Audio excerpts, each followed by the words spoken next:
topic is the dxDAO, a little bit the motivation behind it, what it is, and what we're trying to do with it. So, has anyone here already heard of the dxDAO before? Okay, about a third, maybe a fourth. That's really cool. Excellent. So I'll give you a little bit of the background information first, the motivation and how it works, how you could potentially take part if you wanted to. Then Alex from DAOStack over there will give you a little demo of the vote staking interface that they've been developing, which looks really cool. And then Matan from DAOStack will go into holographic consensus, which is the framework governing the dxDAO. So my name is Chris, I work for Gnosis. And I think maybe with this crowd we'll do questions at the end, but if there's something super pressing and you think it needs solving right away, please do raise your hand and we can tackle some questions on the way. Cool. So what is the dxDAO? It's a bold experiment in the future of human coordination.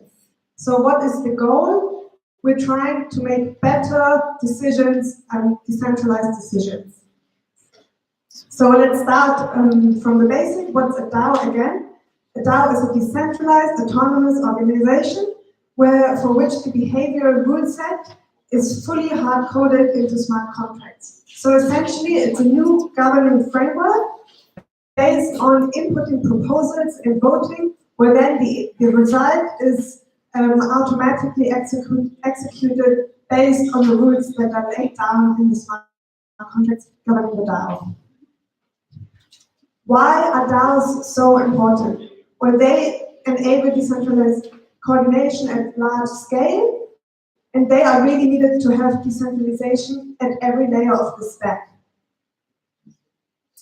So unfortunately, I don't have enough time to go fully into the Dutch X, but it's a product I'm super excited about. However, it's linked to the dxDAO, so I will highlight a few things about the Dutch X, fully aware that it's not going to give you the full picture, so if you have questions about the Dutch X, do come find me after or hear the talk at ECC on Thursday.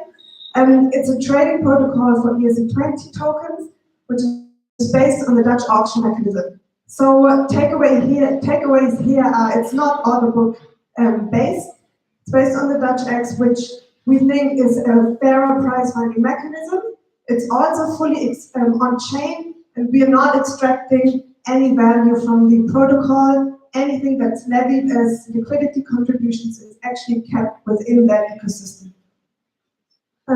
What you have is you have bidders and sellers and bidders. So essentially, people who want to sell token A, we batch everybody's orders, then we set off an auction, and bidders are active during this auction with the Dutch auction mechanism. Also important to note is something that is called Magnolia. It's an intrinsic token to the Dutch X, and it's generated for trading on the Dutch X protocol. So I know these are just like random things right now, but we will see, I will pick up on each of these concepts when I go through the dxDAO. Just 1 second. If you want.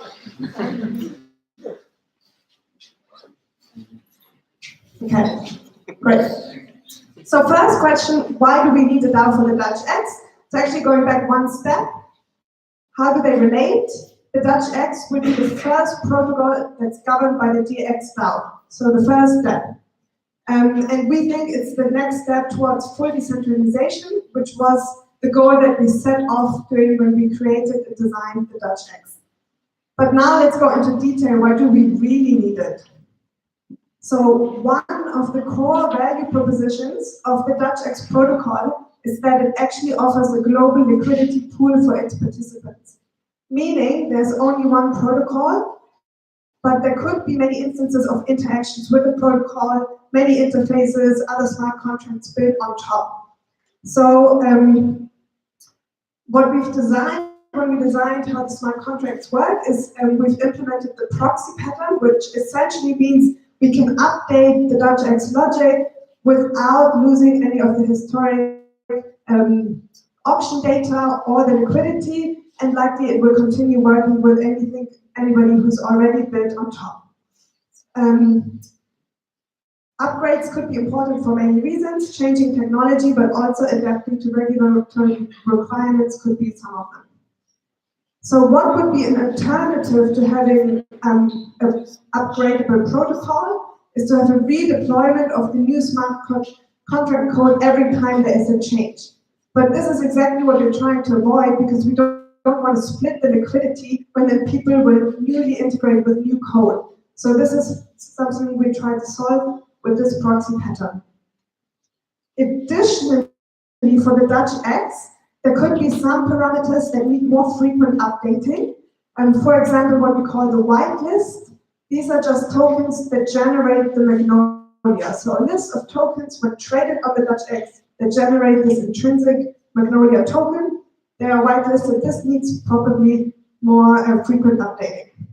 So really the question here is, who gets to decide about these upgrades or the parameter changes? Should be somebody trustworthy, and it shouldn't be a central entity. So this is where the DAO comes into play. So now, what is really the dxDAO? It's a community-owned DAO. What do we mean by community-owned? So there's no pre-allocation of voting rights to this DAO to anyone. And we've tried to make participation to gain voting rights really easy and level the playing field so any interested party can actually take part in it. And it's really trying to take away the ownership of a central entity. We also think it's capable of growing beyond the Dutch X. For the Dutch X, if you think beyond those protocol updates and these frequent changes that you might want to do on protocol level, it could also be incentivizing open source development or incentivizing liquidity contribution, changing the liquidity contribution fee, etc. So there are more changes that might require a DAO to be made. Also, it's powered by DAOStack, which means that the DAO, the dxDAO, has the holographic governance framework, which Matan will introduce in a little bit to you. So it's growing. We think potentially that it can also govern more things than just the Dutch X. Why do we think this? So our working assumption at the moment is that it solves some problems that the Dutch X faces that also decentralized finance app face. Could be that it's just simply more trustworthy, or that there's no conflict of interest of users to those who govern the protocol, and maybe it just maintains the suitability for its users over a longer run. But generally, what can DAOs do?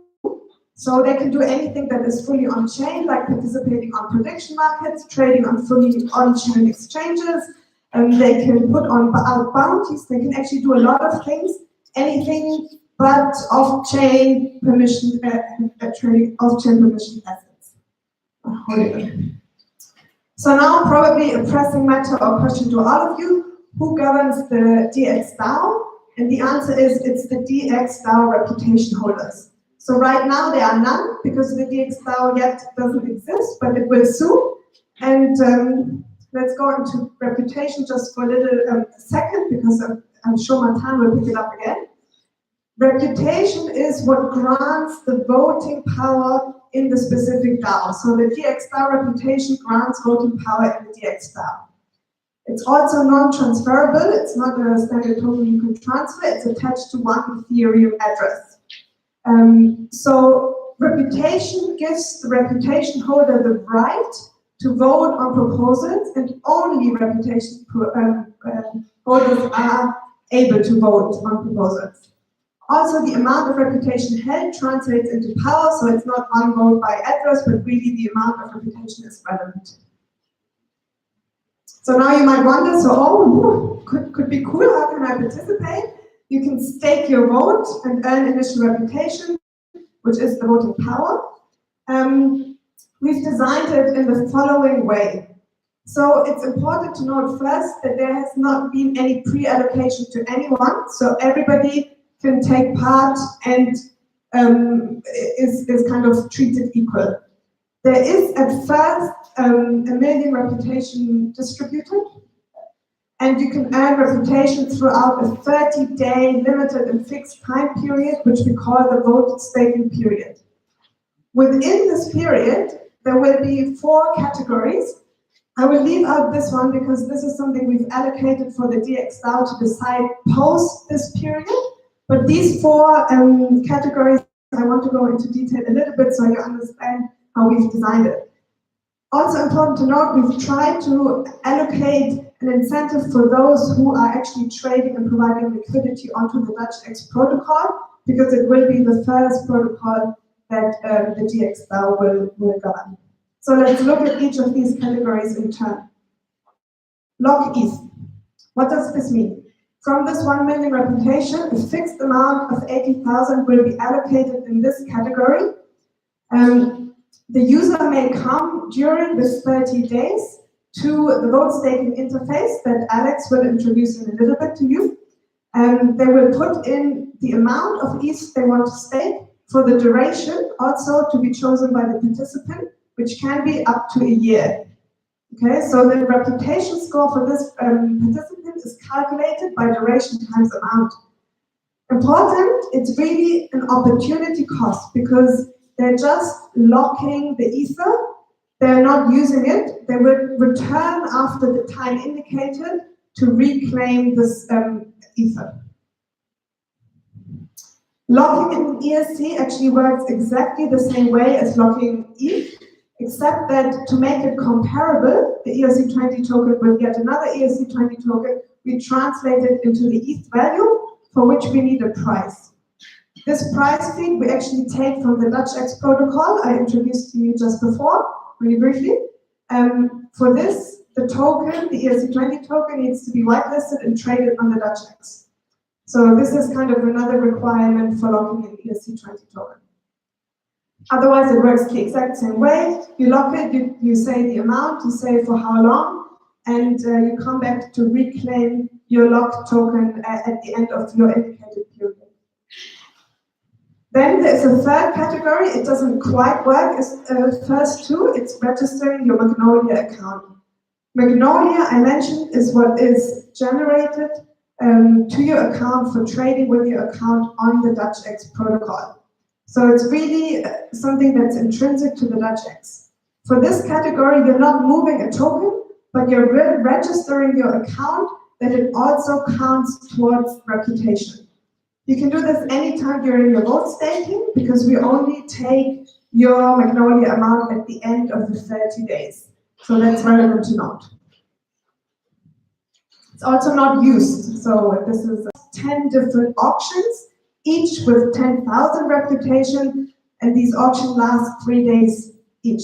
So there's a fixed amount per auction, and auction really means that your reputation score is your percentage of gen put towards this auction in comparison to the others gen put forward in this particular auction. So very straightforward. This, however, gen is not returned to you. It's not an opportunity cost as such.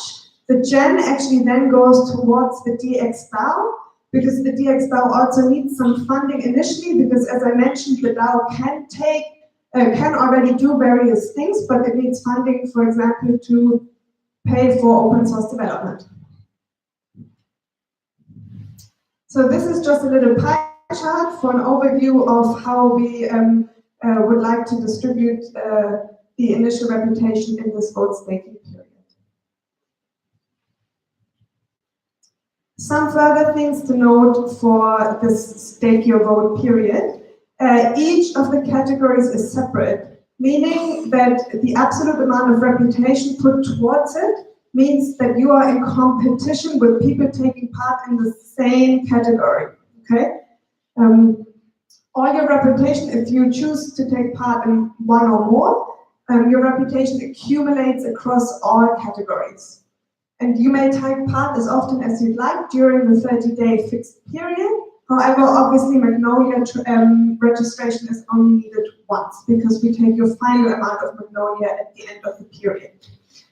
Because reputation accumulates, you should use your same wallet address also because the voting power is then linked to this one Ethereum address. If you may wonder, how is reputation distributed thereafter? So we have not defined this at all, except that there are a couple of things already in the consensus, in the holographic consensus protocol. For example, that there's new reputation minted for successful proposals. Other than that, the dxDAO actually gets to decide on how it would like to distribute further, and if it would like to distribute further reputation. So it's up to the dxDAO reputation holders to decide on reputation going forward. So if you're wondering how to generate Magnolia, as I mentioned, it's by trading on the DutchX protocol. There are a couple of options here for you. The Magnolia generation is only activated as from the beginning of the vote staking period.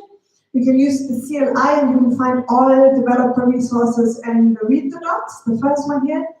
The second one is slow.trade, because good trade takes time. It's a slow process, just to mention this, for people who want to deposit their token and take part as the seller of this auction mechanism. And then there's FairDex. It's the bidder platform where you can take part during and running auction. They're all live, they're all on mainnet. Also, if you want to participate, we do recommend using the Gnosis Safe. Why is that? So for one, there's a two-factor authentication, which makes it really secure. So that's already live, which is really cool. Because it's a smart contract wallet, a future possibility is to have vote delegation. For example, if there is an expert who wants to, who you would want to take part in the vote, this might be a future feature, as well as some recovery options to be implemented.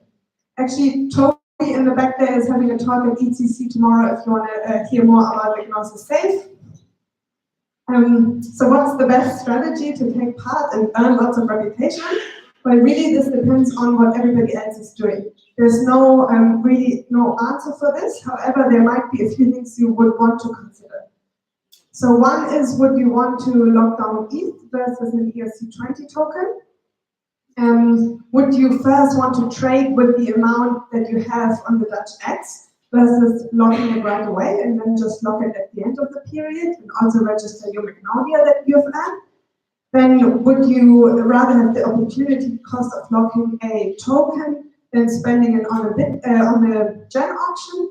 And then obviously the question is, all 10 gen auctions are treated the same, but you're always only in competition with the one bidding in the same auction, so which gen auction? Surely there are more factors to consider as well. So what happens after the vote staking period? So this is when the dxDAO goes live and full community governance phase begins. So what does that really mean? How is the dxDAO governed? So there is an interface available called Alchemy Earth, and actually I do believe Alex is also demoing this, where the whole framework is sort of put to use. You can put in proposals, you can boost them, you can vote on them, and it's really cool, and we'll introduce this to you guys in a minute. So now this was a lot of information.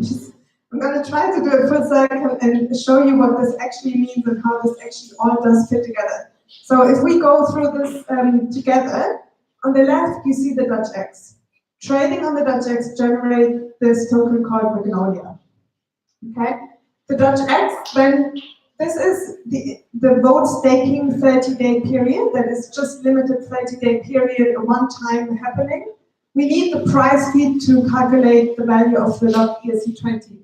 You can also register your Magnolia. The total score gives the reputation, which gives the voting right in the dxDAO, which the dxDAO governing phase is then mainly can be done directly with interaction of the blockchain, but obviously there is the Alchemy Earth interface, which allows this for anyone else who doesn't want to interact directly with the blockchain. So this is where the proposals go.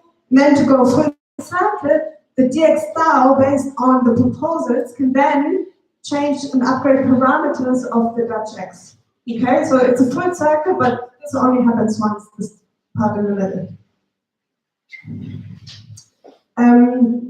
For locking ERC20 tokens, I mentioned now we need the price feed. So who ensures the liquidity and who ensures that there is actually a price feed that then feeds into the vote staking interface. So there is one smart contract where we take the median of 9 of the past 9 auctions of that ERC20 token, so there must be at least 9 auctions that have run consecutively.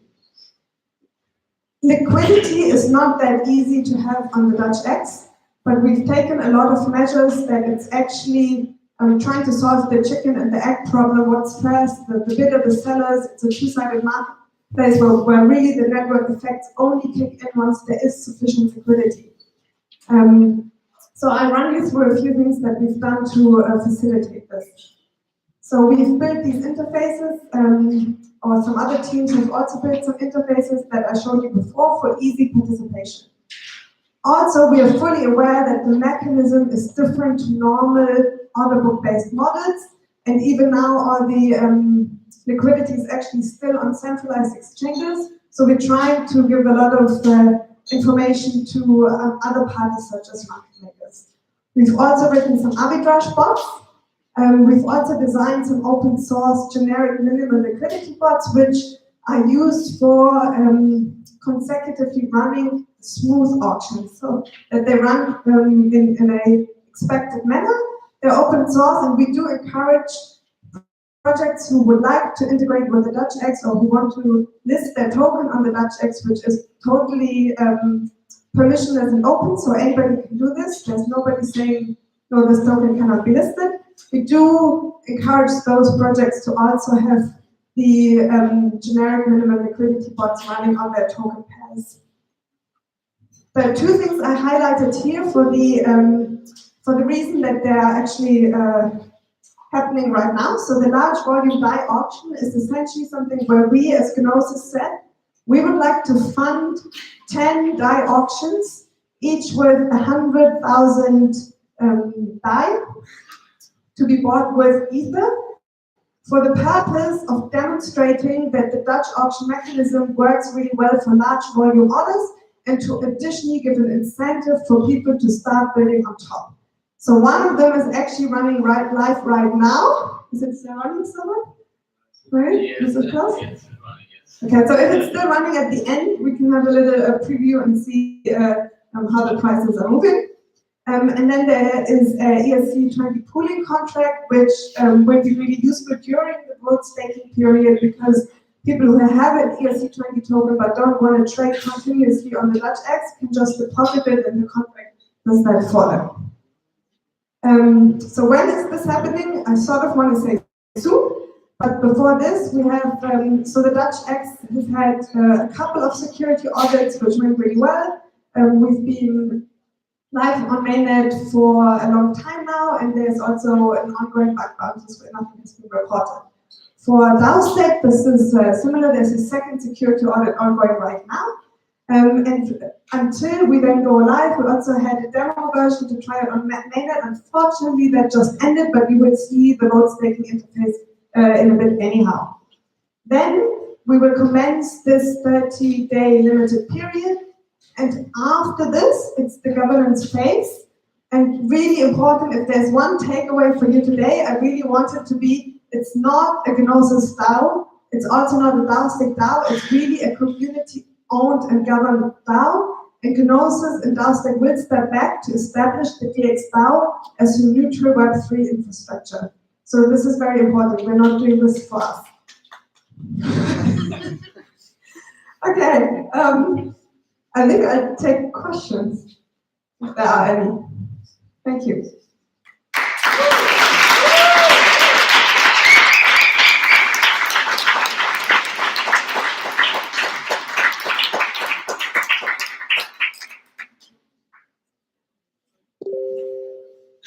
Are there any questions? Yes.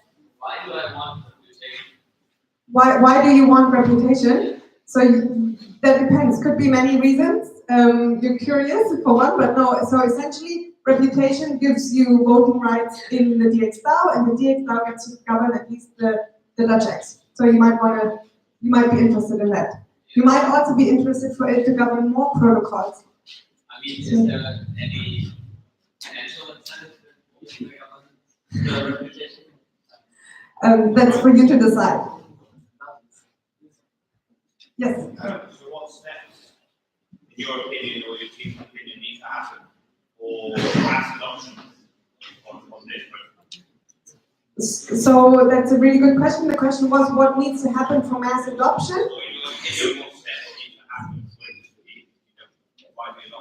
Yeah, so I think one of the main issues we're facing right now, and we see this a lot, is that we're trying to demonstrate something that's inherently complex. So as you would see in a minute, is that the DAOStack framework is already complex, the dxDAO is complex, and now we're trying to make something, work in between and to communicate exactly what it is we're trying to do. So it's really about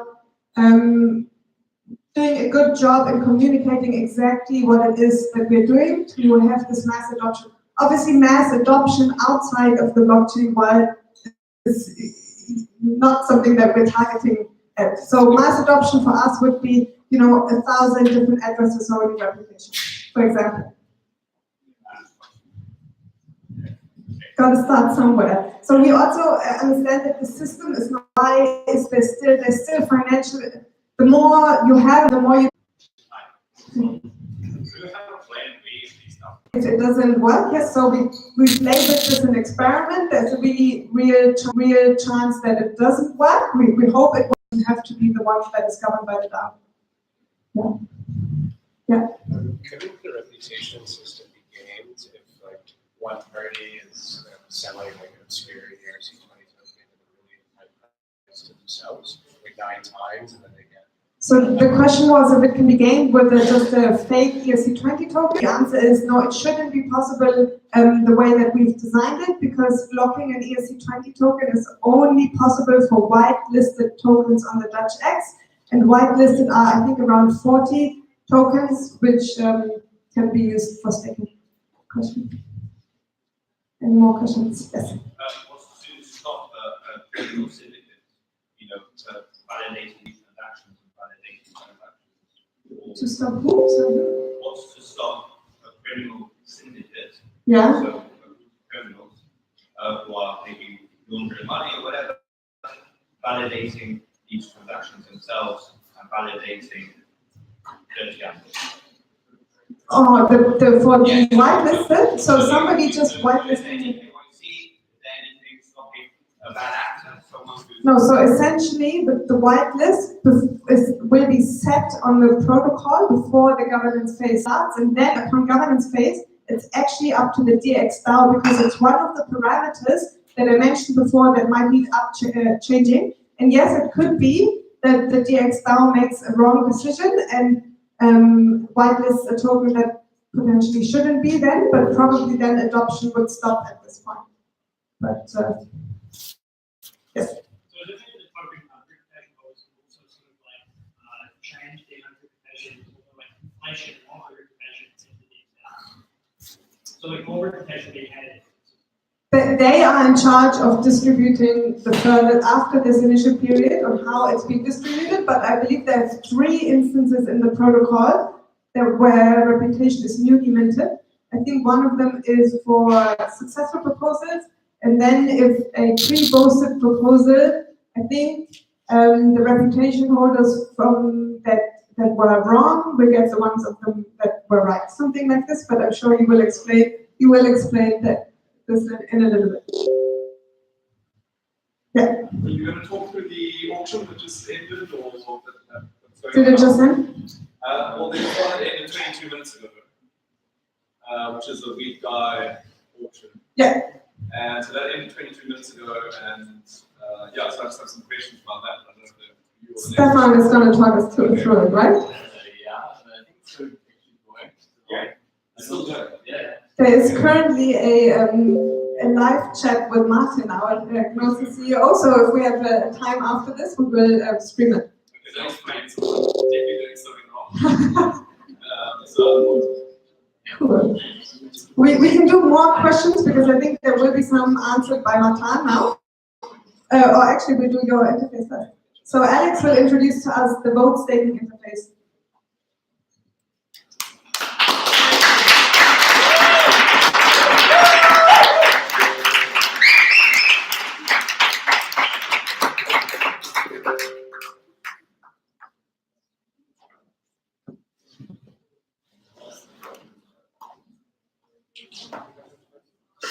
So yeah, thank you, Chris.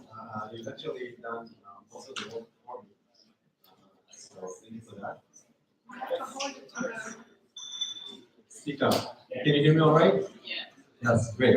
So yeah, so if you want to participate in the initial staking period UI, what you have to do is just go to dxDAO.DAOStack.io. Can you see it from here? A little larger.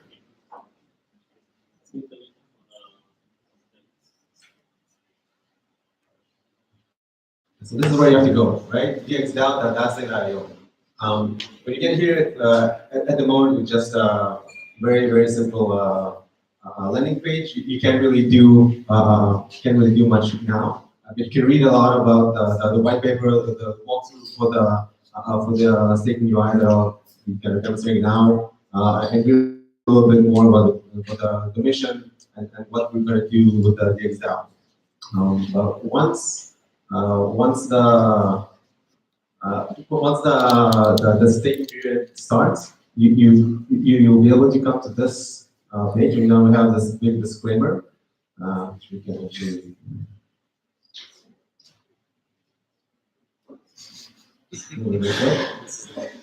Sorry.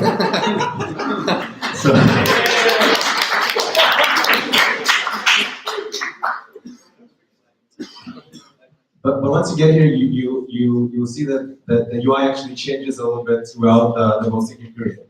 So we have 4 major stages. I would say maybe 4 major stages. Before the staking UI, before the staking period starts, when the logging period starts, when you can actually participate, that's most of the action. Then the kind of mini period where you can actually activate the Gnosis tokens. And lastly, the kind of cool down period. Once everything ends, there's I think a 2-week period where you get to kind of just make sure that we kind of claim your reputation, and I think we're going to be doing that for you. And only after that the government starts. That's where the fun begins. And I just want to demonstrate just the 4 different methods real quick. So the first one is just locking ETH. As you can see, I've already played with this DAO a little bit. This is a test DAO, don't worry. Very simple. You just put an amount of ETH, amount you want to lock it for, a little smaller, and that's it. It's a very simple transaction. You lock the ETH, it'll show up in at your logs at the table, and you can monitor how everything's working right from the interface. It's taking very long for some reason. The technology is a little very slow today. But basically, it's a very simple locking mechanism, and actually that's been also audited quite a lot. So yeah, so here you can see that I've locked an additional 0.1 ETH. It's going to be releasable in about a minute. And once I get there, once the time comes there, I'll be able to just click this button and release it. That's simple. For locking tokens, it's actually about the same. I actually locked 1 gen a few minutes ago, and we can just release it. And that's it. The just release the tokens back to my disposal. The registry engine is actually going to be locked at the moment because you can't really do it. We actually changed the UI a little bit to allow people to play around with it with the demo DAO that we deployed. That's actually so you can't really play with it right now, right? The demo DAO is the staking period of demo DAO has ended, so you can't play with it. So maybe we can just remove those little changes. But basically, what you have to do to participate in your MGN tokens, you have to come here. You can come throughout the period of the 30 days and register to get your tokens activated for you. Or you can come at the very last 24-hour window and activate those. You're doing those tokens manually. we don't really recommend you do that because there's no real reason to do that unless you plan to have like a huge amount of acknowledge just at the very second that you want to also participate with. But generally, you should just register and make sure that you don't miss that 24-hour window. And lastly, we have the bidding of the gem. This test out was actually was much longer than the 30 days. So now we're in the middle of the third options. You can see those little stats over here, and you can say, okay, I wanna bid 12 gem. I have to confirm, I think, 2 transactions, right? 2 transactions, and then I'll be participating in this bid. And like Chris mentioned, this is not a logging mechanism. The gem that you bid go directly to the DAO, and they're not coming back to you. You just make sure that you're not playing to get them back. And that's basically the main period of the 30 days. And once the 30 days staking period ends, that's the second transaction.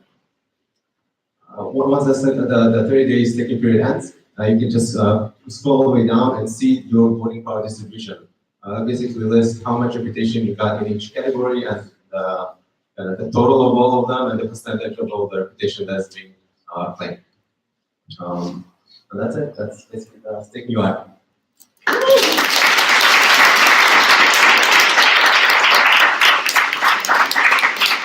So now, Matan, you wanna talk about it?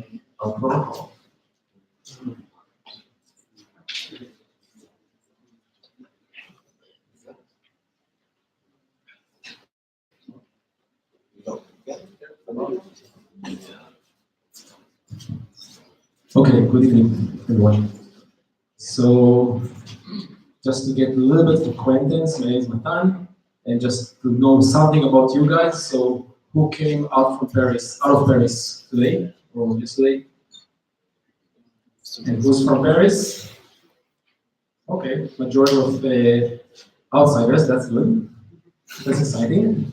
So, I'll tell you more to already talk about the governance framework of DAOstack in general, and specifically for dxDAO. It will be somewhat more theoretically, and then you'll see a demo. Alex will show you a demo, how it looks like, or a mock-up. Small demo, how it looks like in action. Okay, so the title of the talk is Holographic Consensus, which is the main theme of the governance framework, and specifically dxDAO governance.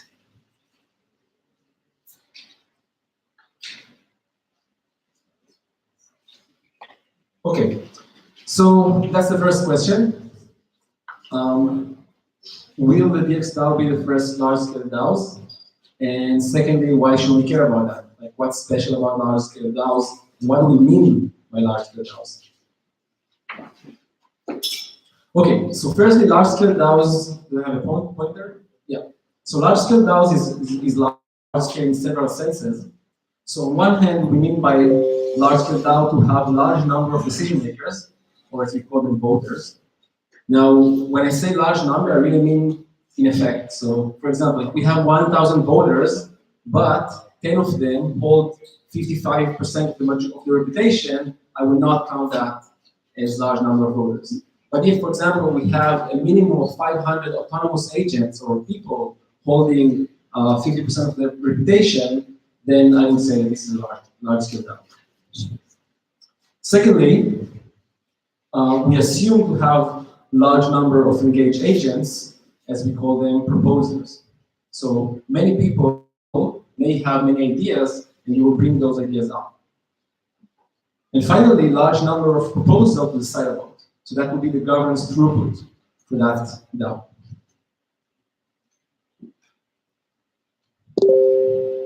Now let's put aside the technical definitions and try for a moment. If you need, you can close your eyes just for 1 minute and try to really imagine now 5,000 people collaboratively engage in a DAO, and let's say that those 5,000 people that are fully engaged have 5,000 ideas every week. Okay, now this DAO is really collaboratively, meritocratically screening all of those ideas every week, and then funding and implementing the best ones. So who is able to imagine that scenario? Roughly, wow, okay. So maybe we should take another minute to try to imagine harder. Really closing your eyes. Okay, so if you were able to imagine that scenario, it means two things. Once you have to have the sense that this is very different from everything that you've seen so far. Like the power that such a crowd may have, I would say is not computable by any existing organization. So if you were able to imagine that, you should feel that. That's the upside. Now the downside is that if you were able to imagine that, you had to imagine also that there is a problem here, which we call the scalability problem. Okay? So this is the biggest bottleneck for large-scale DAOs, and I will now describe the scalability problem. So the scalability problem is really an inherent tension between three characteristics, and this is not anything new to you. This is the scale problem of the blockchain. It's the same problem in stats. Okay? So it's a tension between decentralization, resilience, and scale. And just to be a little bit more precise, I will tell you what I mean by each of those in case of governance. So decentralization would mean wide distribution of voting power, also known as reputation in DAO, and again, in effect. Okay? I don't mean that we have 20,000 agents, but actually 99 of them are in disguise one agent. I actually mean many, roughly evenly distributed autonomous agents that are holding voting powers, influencers. That would be decentralization. Now, scalability, I refer to the DAO governance throughput. So this would be the frequency or the number of decisions that DAO should make in unit of time. Okay? How many decisions are put on the table in 1 week on that DAO? How many decisions that per week that DAO needs to screen inside of it? And finally, resilience means really representativity. Representativity, which means that the DAO's decisions are really in line with its own majority of reputation. Okay? So there's no decisions made that if everyone looked at it, they would say, oh, actually, we didn't mean that. Actually, just those people here decided that, but when we looked at it at scale, we actually don't like that. Okay? So decisions made in a DAO actually represent the majority of reputation holding in the DAO. And the claim of this tension between decentralization, scale, and resilience, which I'm saying is a natural tension. It's not an artifact. It's actually a natural tension. It's the tension that reflects the scarcity of attention, of collective attention. Okay? So that claim says that really naively, you cannot have many people coherently deciding about many things. Period. Okay? That's the result. Almost rigorous result, actually. And there is maybe just one loophole, and we'll have to exploit that loophole. So in simple terms, let me kind of try to argue why we have that trilemma. So it's very simple. Well, if we have lots of fully engaged people, it means that we have lots of proposals. If we have lots of proposals, it means that we have, well, very little attention on each of them, right? Because attention is finite. So if we have 5,000 proposals to be screened by 5,000 people, it means that each proposal will get very little attention. Very little number of people will look at it. And then if we have little attention on each proposal, it by definition means that it should not be or may not be representative, right? There should be some proposal which would not be representative in this DAO, and that's dangerous. So, in the simplest word that I can put it, I would say that in a small DAO, everyone looks at everything, while in a large DAO, no one looks at anything. That's roughly the situation. So for that, we came up with holographic consensus, which means that local decisions, we call them local decisions, which really what we're trying to say is that they are made by little attention and sure to be globally representative, so they are in line with the DAO majority. So that's almost by definition what needs to happen in order for a large-scale DAO to be active, and the only question is how we achieve that. So, holographic consensus is achieved by turning a social arbitrage, which is a situation where active voters do not reflect the global majority, turning such a situation, turning social arbitrage, into an economic arbitrage. So a situation where anyone will make profit from successfully staking against that mismatch. And then the free market just takes care of the rest. So that's the summary of it, and we'll come back to that summary after we describe the protocol. So just before I'm deepening into the protocol for graphic consensus, I just want to put some more background on what that DAO does. So just to remind you what we mean by DAO or governance on blockchain. So really DAO on the blockchain is ownership plus decentralized governance or DGAG system. What we mean by ownership, there are 4 types of ownership. Roughly, there are external assets, external rights, and internal rights. So external assets would be, for example, the DAO holding its wallet, some Ether, or some ERC20 tokens. Internal asset would be these DAO tokens. So that DAO itself has a token contract that it controls. It can mint more and more tokens. Then if the DAO somehow produces value for those tokens, they are valuable. External rights would be reputation in other DAOs. So this DAO may hold voting power in another DAO, or, for example, control ownership on some other contracts, such as the DAOchecks. So this DAO may have the right to whitelist tokens in the DAOchecks contract. So this is an external right. And of course, the DAO also has internal rights, which is basically this DAO's reputation system. So the DAO has the right to allocate more reputation, more voting power to some agents. And then we said that DAOs on the blockchain are simply ownership and the governance system that manage that ownership. So these are the ownership types. And then the governance system is simply, if you wish, a court or a machine that makes a decision about proposals. So there's like a running pipeline of proposals. And then the governance system should say, well, agents in the governance system should say yes, yes, no, yes, no, yes, no. And then eventually, some answer should be reflected. So maybe a yes. Now note that not all hands are the same size. That is to say that some hands are more in a way important than the others. So voices are weighted by voting power, which you also call reputation. It's just a different name for voting power or voting weight. So, for example, if the majority of reputation here is saying no, maybe our governance system will say no to this proposal. If the majority says yes, our governance system will say yes to that proposal. Now, who are the DAO participants? Who are the agents? So we have 3 types of them. We have proposers, voters, and predictors.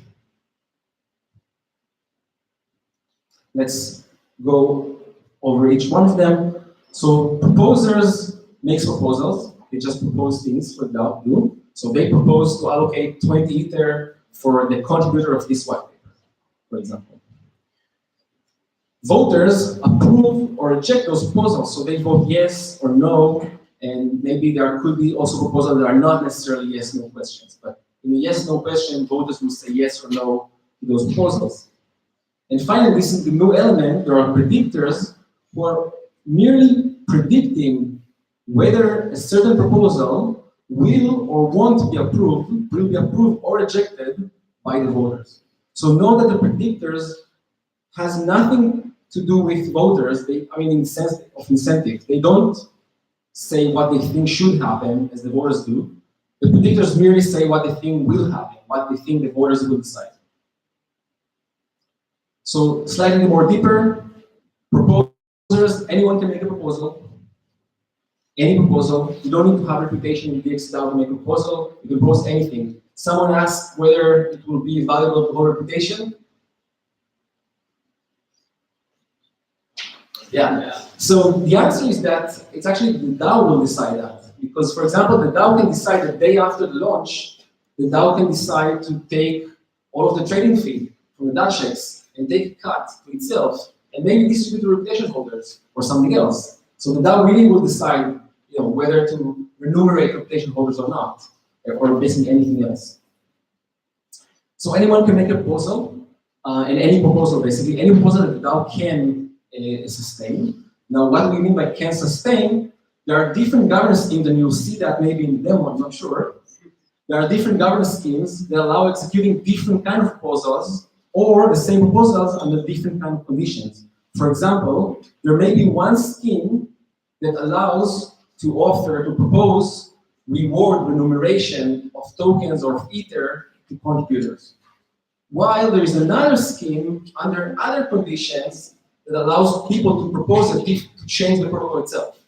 And yet there is another scheme that allows people to propose to whitelist tokens on the DAOStack platform. Okay, so different schemes may allow to propose different things, and different proposal may require slightly different conditions. So maybe it will require more attention to change the protocol than the attention needed to just allocate 20 Ether to the contributor. Then successful proposals are also automatically rewarded with reputation, as Chris mentioned. Then voters are weighted with reputation, so votes are weighted with reputation. Proposals are approved with relative and absolute majority. We'll speak about that in a minute.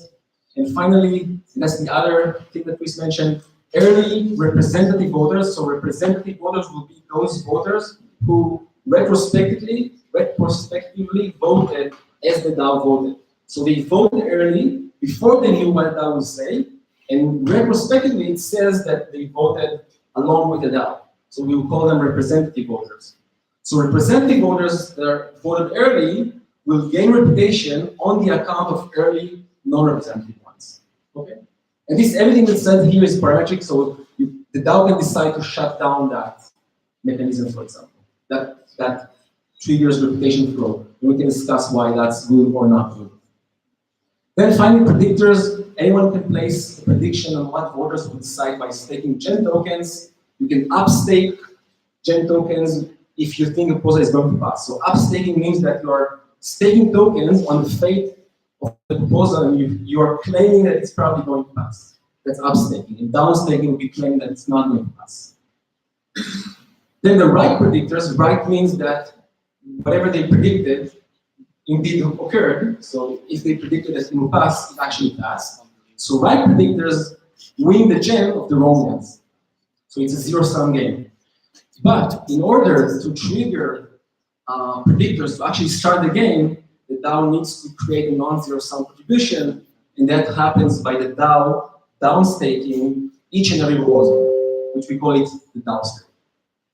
Okay? And then almost towards the end, the holographic consensus process. So speaking about regular proposals, boosted proposals, and boosting. So regular proposals are simply the default status for new proposals. So if you make a new proposal, it makes automatically into a regular proposal queue, if you wish. Now, in that queue, this proposal requires absolute majority of reputation holders, so 50% of all reputation holders, all voters in the DAO, to agree in order to execute that. And this lives for a longer time, maybe 2 months. Okay? Again, it's parametric. Now, boosted proposals require only a relative majority of reputation to approve it. So let's say that 100 agents voted out of 1,000, and let's say that just for now, all agents are equal in reputation, and it just requires 51 of the 100 to say yes in order to approve that proposal. So it's a relative majority. There is no quorum. There is no needed threshold of engagement. And this boosted period, this boosted vote, lives for a shorter time, and it has guaranteed resolution. So that at the end of that week, let's say it's a week, at the end of that week, the DAO will definitely say yes or no to that proposal. And finally, the status of that, so boosted proposal status is gained by the boosting condition. So let's see what the boosting condition is. So we said before, the DAO downstakes each and every proposal. So this is probably the only technical slide. So I'll just go through it, but you don't have to. We can really skip it. We'll just go through it quickly. Then proposals are being ranked by the predictor confidence. The confidence is the ratio between the total upstake and the total downstake. And you can really see, you can really show that that's the confidence, in the sense that the confidence that the market is confident, the market of predictors is confident in the fact that this proposal will pass or not.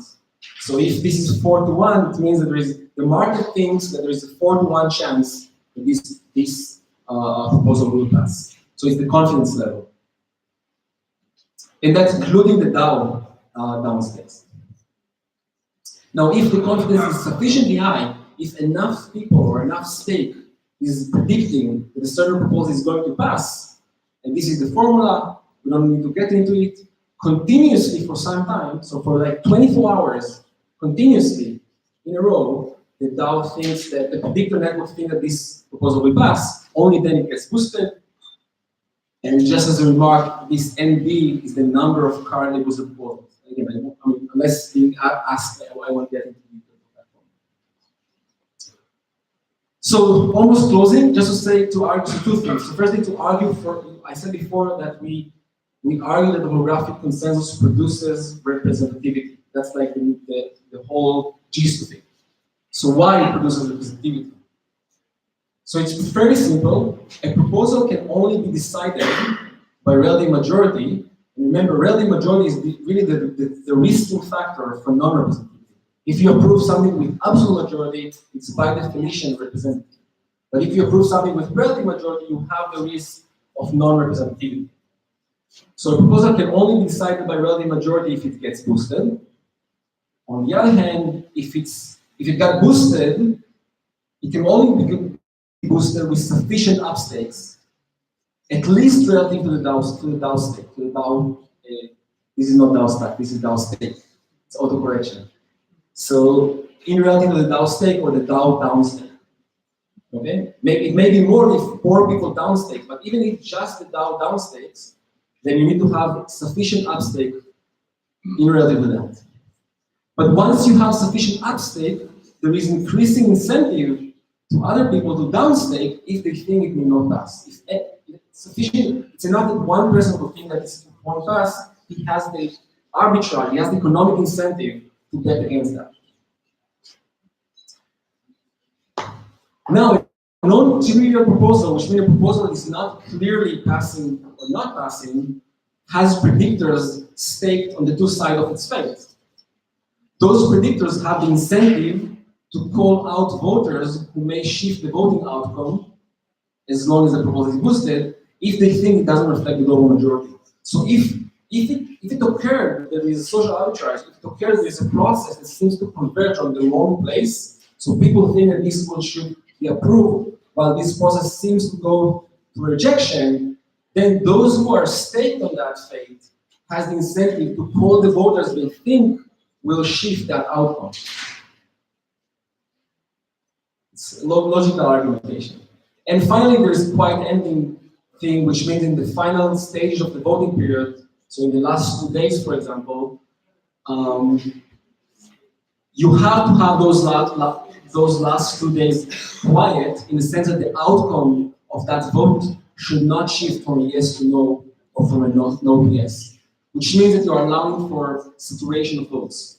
And of course, the predictors' ability to react and change and call voters and change that if there is a mismatch. And I think that's almost the end. So the resolution is, we already said that, but just to summarize, regular proposal can be boosted or resolved with absolute majority or dismissed if it times out. Boosted proposal resolved by relative majority of active voters when the boosting period times out. Right predictors gain the gain staked of wrong ones, pro rata. So if you stake more, you gain more. And early representative voters gain some of early non-representative voters' reputation. And I tried to make some drawing of all that process, and it came out to be that. So I'm not sure if it makes sense, but look, think of this as time. This is a pipeline proposal. There is running proposal, 5,000 proposals are running here through a week. And there is a market of predictors who are openly placing predictions about those proposals. This is a new one coming in. And if suddenly there is a signal for quite a time that the proposal is more likely to pass, sorry, this should be here, then this proposal jumps up to the boosting queue, and then people vote on it and decide with relative majority, yes or no. Who thinks that this drawing makes sense? You don't count. You don't count. Oh, sorry. You don't count. Okay. Holographic, so finally I come back to the argumentation before, but I hope with some more clarity. Holographic consensus is achieved by turning a social arbitrage, so a situation where active voters do not reflect the global majority, into an economic arbitrage, into opportunity. Anyone will make a profit from successfully staking against that mismatch, thus closing the arbitrage, thus closing the economic arbitrage, thus closing the social arbitrage. And the free market takes care of this. And to end with that, this slide we already saw before. So large-scale DAOs are about large number of decision makers with large number of engaged agents, proposers, and large number of proposals to decide about. And now try once again, please, for $500,000, try to imagine 5,000 people collaboratively engaged in a DAO, proposing anything, proposing funding, proposing change of protocol, proposing new platform, proposing tweeting or pivoting or anything else, because we now can do all that. Proposing 5,000 ideas every week, meritocratically splitting all of them, and funding and implementing the best ones. And now the question to end with is whether the dxDAO will be first such a large-scale experiment. Thanks.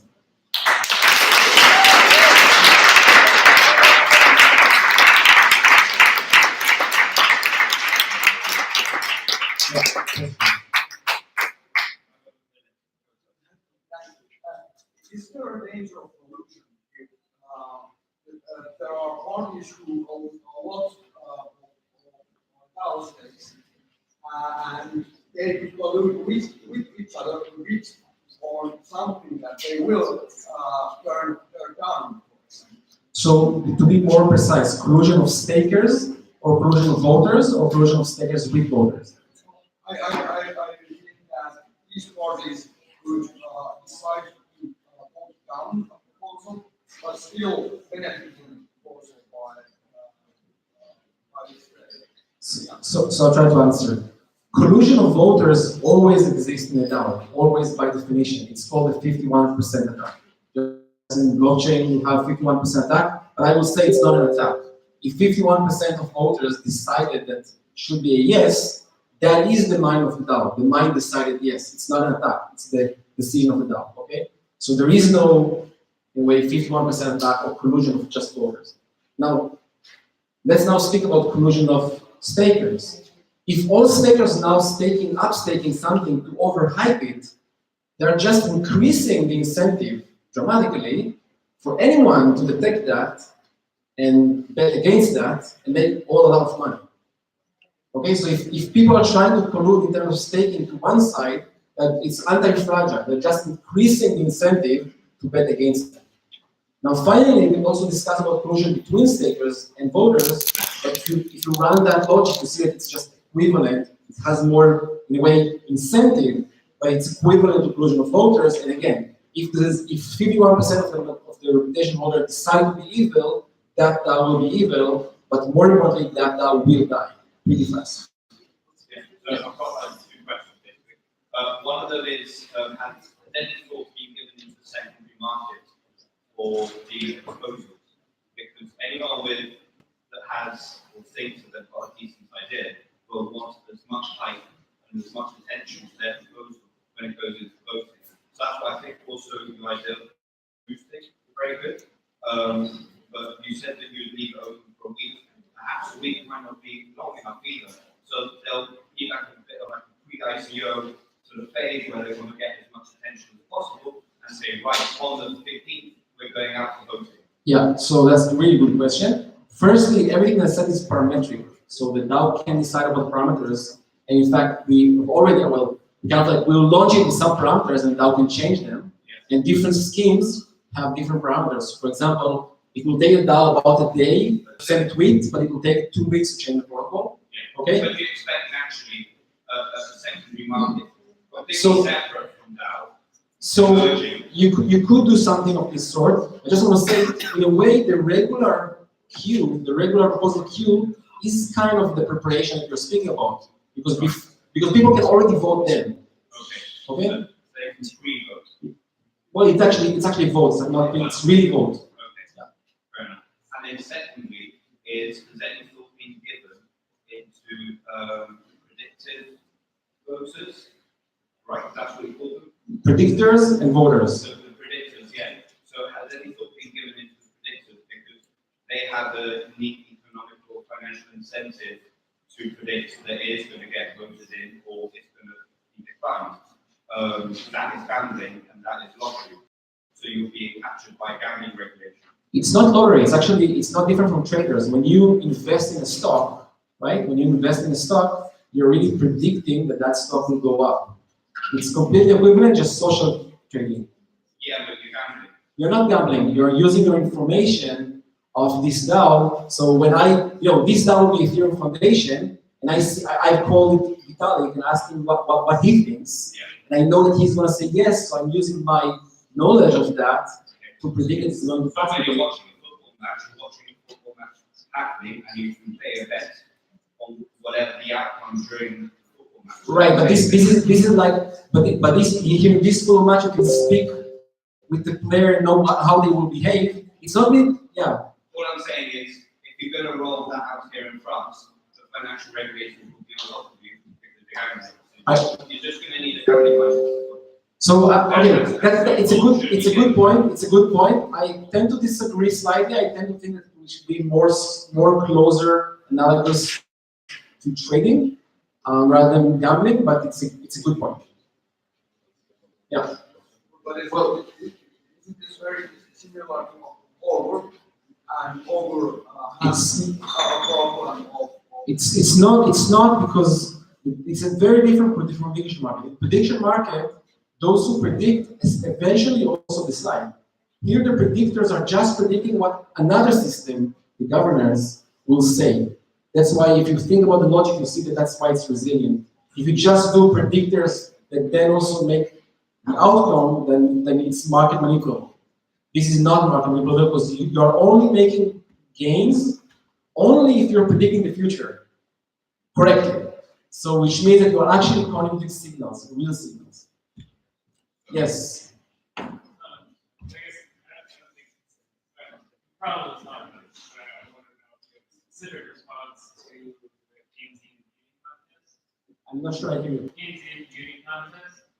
Keynesian beauty contest. So the idea of information Sounds good. kind of alluding, I guess in the context of this system, it would be the whole point of not voting, or not having everybody vote, is that people don't have the attention. Right. But if I'm a non-voter and then things escalate where I'm asked to vote, how do you prevent some of the information that I'm collecting being victors? So just to make, I'm not sure 100%, but let me try. So the predictors only predict before it's get boosted. Once it gets boosted, no more predictors in the game. Okay, and this is a very good point. But I still don't understand the problem, so maybe I guess, yeah, it's about the predictions affecting the outcome of the active vote. Why? Because if I'm a voter and I have no information, I might look at the predictions and say, oh, well, everyone thinks it's going to pass. So. Well, but I can also look at it just from the other side. I can look at it from maybe it's an attack, and I actually want to counterbalance it. And you are right in the sense that you also want to probably complete that system, for example, with the delegation system. So maybe I don't know what to do here, but I do want to trust Stefan because I'm sure that he knows what to do. Sorry. So yeah, it should be completed by the delegation system, and it will be completed. So I have two questions.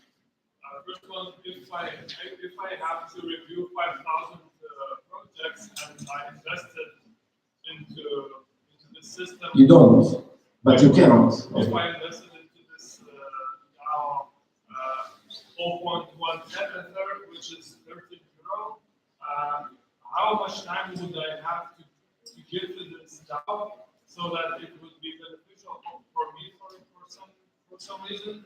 And if it's going to be, if I'm going to invest so much time, are you going to pay me for full-time employment? That's a really good question. Let me try to answer that. And I have another. Let's start with that. So it's a really good question because the market will give the answer. And that is all question. When the market gives the answer, usually it's the right answer. So where this payment comes from. It comes from two sources. One source is the differentiation of opinions. If there's a large differentiation of opinions, then upstakers gain the stupidity of downstakers and vice versa.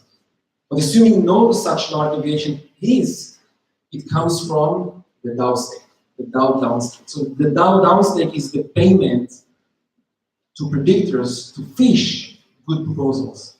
So if the DAO downstake will be too low, it means that predictors will not gain enough benefit from spending the time that we're speaking about, and they will not do that. If they won't do that, they will not give good signals, and the DAO will not be scalable, and thus DAO will not grow. So you see that DAO has the incentive to gradually level up the downstake just to fit the growth that it needs to. And more so, I just want to make sure that it's clear, there will be organic predictors of the DAO, so voters of the DAO that will also stake, but then there will be a meta predictor network that will use tools and algorithm prediction tools, and they will rely on signals from the organic predictors and amplify them with statistical tools, etc. And that's part of our value position, to build that predictors. So these predictors need to make profit, just as you were mentioning, and eventually different DAOs will compete about the scarcity or the finiteness of volume of stakings in the meta prediction network that will be available so that they will raise each other above, rising. Yeah. You see that? I think it's hard for me to imagine that if I give you 13 euro and stake and get the most power, I get enough balance back so that I will be able to review a lot of projects. Not voting power. Not voting power. You can actually. And then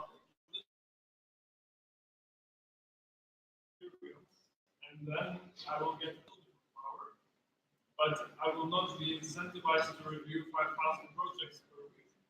No, I know, and you should not be. You cannot look at screen 5,000, but some people will, and they will only do that in a way that will benefit them, in a way that the DAO stake will be enough. So maybe the bottom line is that, and that's a really important lesson. The bottom line is that large DAO decision making is expensive.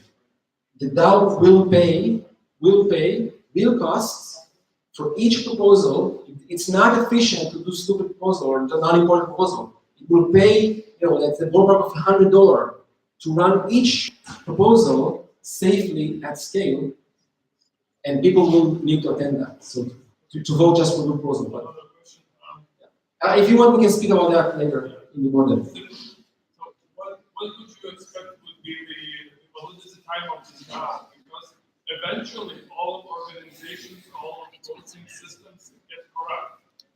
So what would you expect would be the shelf life of this? Because you were mentioning that.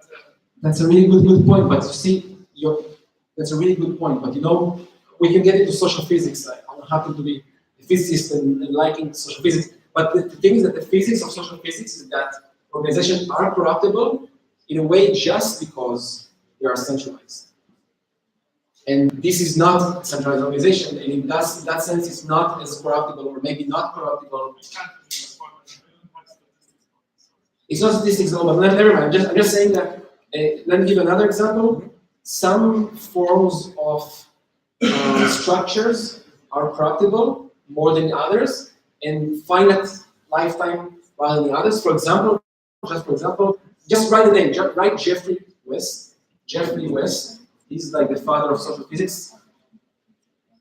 Watch his talks. But just to say that cities have been proven scientifically to be, in that sense, like infinite, whereas companies are finite, and that's actually true. Some cities are infinite. Also, universities are infinite, and the reason is because they are more decentralized in a sense than companies. So this is in a sense closer to a city, a university rather than a company. But it's a really good point. It's a big point. I also want to say it's not that we have tons of scientific understanding that we have more insights, but I would expect this kind of organization will actually be sustainable. Yeah.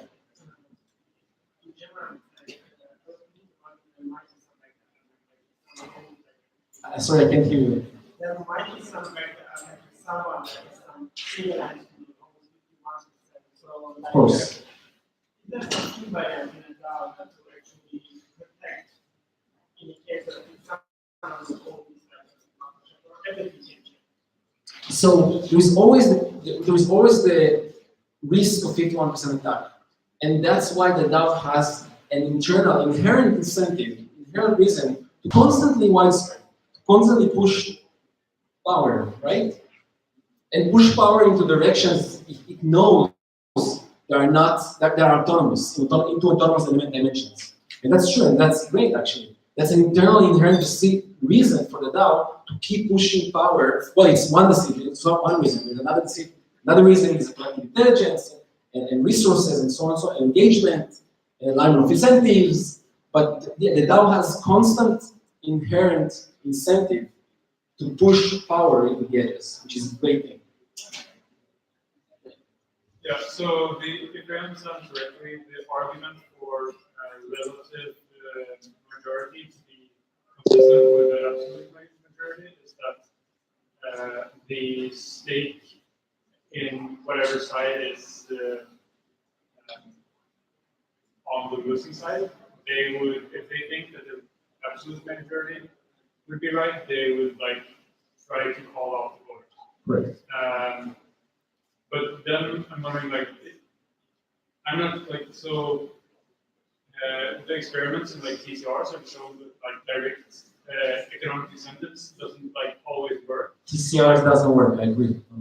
So this is very different. TCR. No, but like that's just like a direct economic incentive, and like how do you make sure that the stakers will actually have a way of contacting the voters to actually do the vote? Because it seems like that path from staker to like actually make voters vote isn't like there.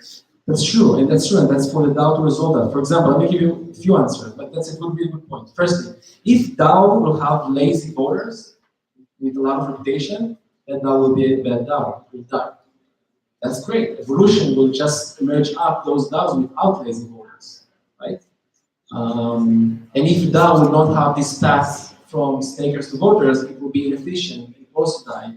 And then evolutionarily, DAOs with those paths and platforms, and whatever needed, will evolve out. So it's a really good point. There's a lot of subtleties in it, but yeah. Some of the questions which was mentioned as a pitfall on the potential dictatorship in the majority scenario, where 51% exploits the minority, perhaps for a short period. More generally, what is the most scary failed scenario that you're watching out the most for? And what would you do today? So I will try to argue carefully that right now this protocol is at the beta level, that there are no really severe risk failure. I can tell you about all of the failure modes, and none of them is very severe. But let me tell you about this trivial, biggest failure mode of any governance system, and why here it can be good. Okay? Actually, it doesn't relate to graph consensus. So basically, any on-chain governance system is sensitive to on-chain bribery. That's okay. So that's like known already from the DAO thing. Like I put in contract, I'm asking the proposal to bring all of the funds to this contract, and then in the other side of the contract, I'm offering to split that fund for those who say yes on that proposal, and even more so the early ones. That has an instability that will drive, quickly drive to approval, and will sync up down into the even ones. Okay? Every on-chain governance system should, if it did not take care of that simple attack, either either you are lying or don't understand it, or something in between. So this is like a simple attack that you have to take care of from the beginning. And I would argue that any token voting system is obviously sensitive to that attack, and that's one reason why you want to rely on a reputation system rather than a token system. Now, the dxDAO is a reputation system, has a reputation system, although it's gained by locking tokens, eventually I think that you get this reputation in one sense, in the sense that it's reducible, deductible. If you are bad behavior and signing the wrong contract, the DAO can also take off your reputation. That's the one difference between reputation and token systems. To be honest, I have a hard time see and believe that, like the example we were mentioning, there's a work that a big majority of all these things. And like I think the thing about that is the perfect use case that system you describe for small communities or for small projects. Again, very big communities, and like example to the city and the company, for yes, that have a hard time to believe that there are many companies or agencies. Again, it's much harder for small companies, say 6 people, to badly use their 3 employees and take a huge advantage of them, and compared to the city where there are 1 million people and a group of people that's controlling 99% of the citizens. Because this is what is in fact happening, like all big cities are crowded. And for if you take the small companies, it's not a mistake. I mean, I agree with you, and I think all centralized structures are profitable and attackable, manipulable. But this is a very different structure. But I'm not sure what's the question, so I'm not. Or it's a comment or question. Yeah, the question. But it's good that you're skeptic. It's very good because we need to do experiments. The question would be yes. Why do you think it's opposite? Because it said that the bigger community, yes, and the bigger power, like there is the system. For me, this works only for the small projects in the whole. Well, it's different in one sense. It's different in that also in city way that it. I mean, what I said about cities from a different dimension, but also cities and states and companies are centralized. Even when they're representative in the sense that people are elected, they're elected for a long time, and in that time period, it's very, very corruptible. And you can also amplify your ability to be corruptible later. And it is corrupted every day. I mean, I'm from Israel, I know that very well. But basically, all central structures are inherently corruptible. Yeah, what I'm saying is that. But this is not a central structure. You will not have an even distribution or an even voting power. Oh, for sure. You should have some power law distribution. Yeah, that would be a very centralized system. It would turn out to be a very centralized system because people will try to use some patterns to get a more advantage, and it will turn out into the. But it's an open environment, so they will compete. But you're right. So natural laws will drive that into power laws. You're right that a million people will not give a million even distributed power. Maybe it could be 5,000 that will actually have the majority of the votes. That's true, but coordination of 5,000 people, open. Remember everything is open. So, in direct coordination of those 5,000 people will be very, very hard, if not impossible. Much harder than coordination of 10 people or 2 people. That's the claim. It's a parametric claim. It's not an absolute claim, yes or no. It's a parametric claim. But those guys don't actually vote, yes. In fact, having this machine working because they have money. This is exactly how it works today in government. But again, it's a parametric question. It's a parametric. Let me just answer that. It's a parametric question that relies on how many people need to coordinate in order to corrupt the system. In our system today, it's 1, 5, 10, 50. We don't see system that needs to coordinate 1,000 people to corrupt the system. And I would predict that those systems that will need to coordinate 1,000 people to corrupt the system will be less corruptible. I will not say not corruptible, it will be less corruptible. It's a parametric question. But let's go get that. Let's have that conversation later. Yeah, I think we are enough or so one more small question? One more. Stefan is, yeah. To be honest, I like a lot of this. But if there's no civil resistance, I don't see why like the steady state system There's no resistance in what sort of sense? There's no civil resistance. Civil resistance, there is civil resistance, of course. So when you start a system, you have no reputation. And it's completely civil insensitive. If I have 100 accounts with A reputation or one account with 100 A reputation, it's absolutely the same. It's completely In fact, it's even insensitive. It's not even resistant, just simply insensitive to them. And you cannot just gain reputation. So when you start a new agent, it has zero reputation.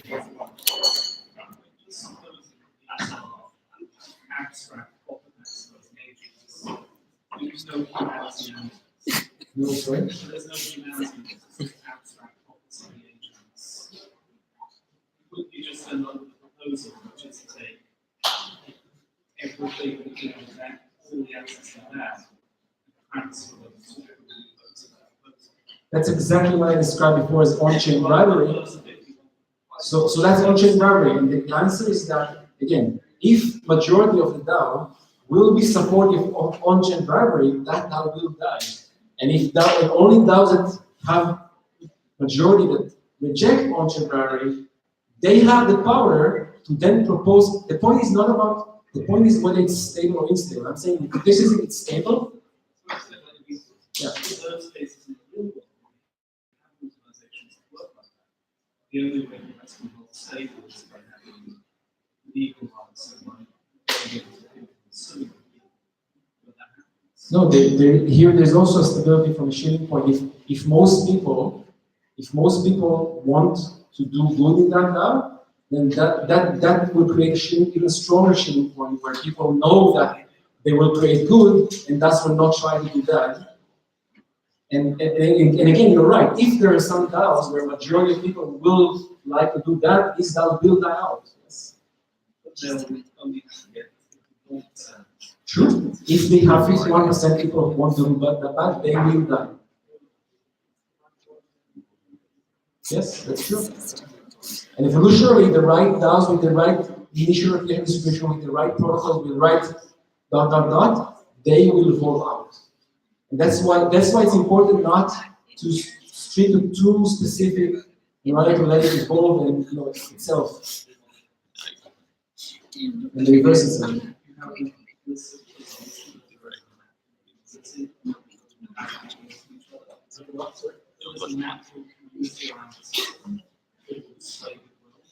That's exactly his question. So if there is no, it will die out. If there is, it will evolve out.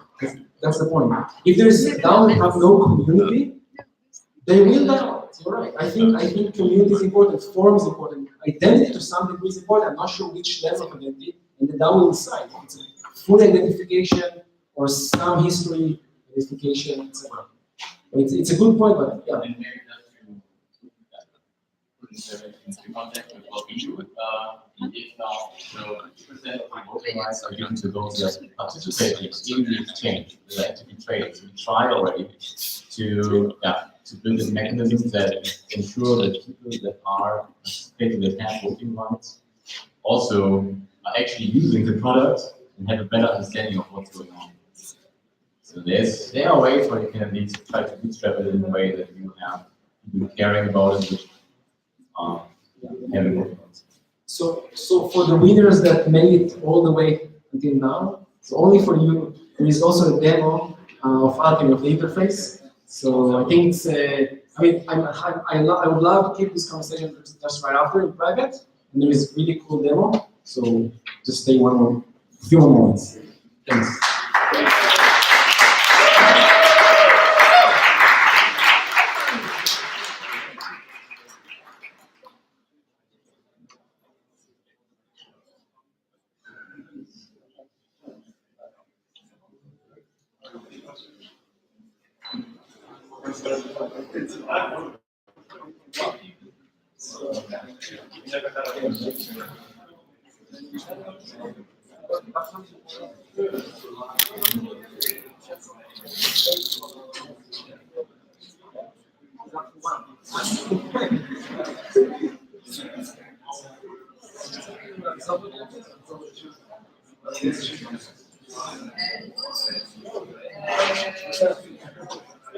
See you. Turn